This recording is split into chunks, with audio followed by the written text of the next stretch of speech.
幼稚園教育係幼兒成長嘅關鍵階段，每位小朋友喺呢一個階段就好似一棵幼苗，離開父母嘅護蔭，踏出第一步去學習外面嘅世界。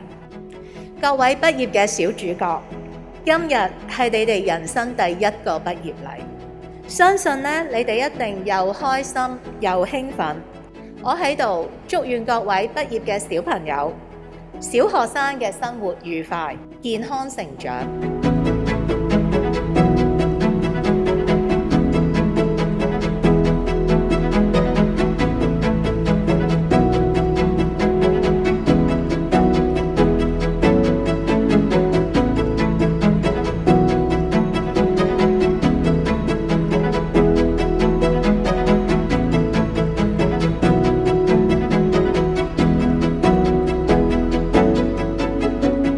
喺過去嘅一年裏邊，疫情為大家帶來咗前所未有嘅挑戰。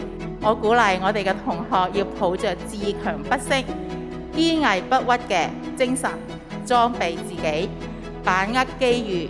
喺遇到困難嘅時候，要從容面對，珍惜你哋擁有嘅一切，保持感恩嘅心，繼續樂觀成長。教育係用心嘅事業。